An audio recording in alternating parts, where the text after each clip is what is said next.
Welcome, everyone. Today, we're doing a deep dive into something, well, pretty significant.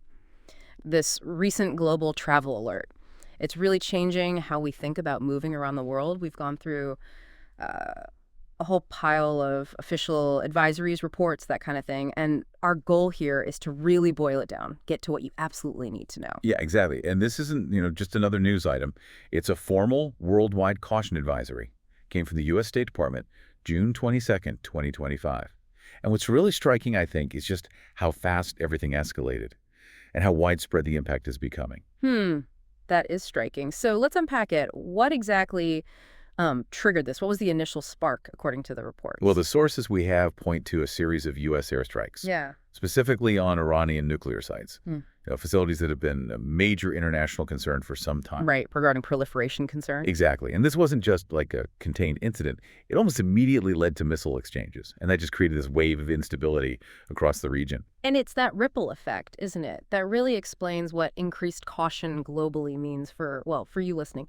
It's not just contained to the Middle East. Not at all. We're seeing governments like the US, Australia, Canada, they're either boosting their travel advisories, starting evacuations, or just saying flat out, avoid the Middle East for now. Precisely. Which brings up the immediate question, okay, what does this mean for actually traveling? Yeah. We're seeing massive disruption to flights in and around Iran, Iraq, Syria, Israel, Lebanon. Massive disruption. So cancellations, Hidden. delays. Both. Major airlines are having to reroute flights away from the Gulf or just suspend those routes altogether.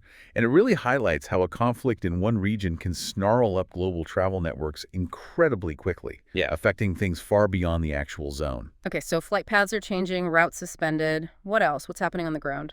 Well, beyond the commercial flights, the U.S. government is actively evacuating citizens. From where specifically? From Israel, Lebanon, Iran, and Iraq. And they're telling non-essential embassy staff it's time to leave too. Plus, the alert flags a higher risk of anti-Western demonstrations globally. Globally? Wow. Yeah, especially near protests or maybe military sites. So, it makes you think twice about where you go, even in cities far away. It's about being aware, globally aware. It really sounds like a widespread alert then. Are other countries doing similar things or taking different stances? Oh, definitely mirroring the concern. Australia's DFE, their Foreign Affairs Department, has put out really stark warnings, basically saying, don't travel to Iran, Israel, Gaza, Iraq. They've even paused embassy operations in Tehran. Paused operations entirely. Okay. And maybe the most surprising bit, Canada has issued urgent travel warnings, even for places like the U.S. and India. Really? The U.S. and India? Why? It seems linked to the sort of evolving geopolitical risks, the fallout. It shows just how interconnected everything is, how even stable places might feel the effects. That's quite a domino effect. So let's bring it back to the listener. For you listening, what does all this boil down to? If you're planning travel or just watching events, what's the core advice? Okay, the absolute strongest advice across the board is avoid non-essential travel to the Middle East right now, especially Iran, Israel, Gaza, Iraq. Those are clearly the hotspots. Right. Beyond that, if you do have international travel planned anywhere, you absolutely must check with your airline, like right up until you leave. Things can change fast. And what about just general preparedness, even if you're not heading to the specific zone? Good point. Always register with your embassy or consulate when you travel abroad. It helps them find you if needed.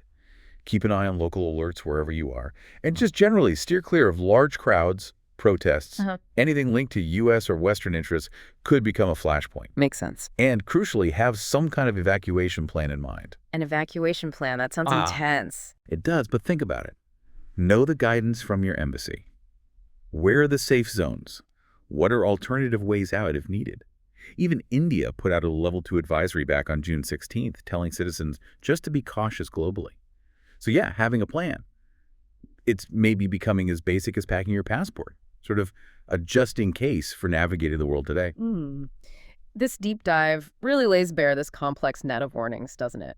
All starting from those regional tensions, but spreading out. It's a clear call for just more awareness, more vigilance, affecting flights, potentially sparking protests. Governments are really signaling extreme caution, especially about the Middle East. Exactly. And the takeaway isn't just check your flight. It's understanding how linked our world is, how something localized can create global ripples, demanding attention and, frankly, preparedness from all of us.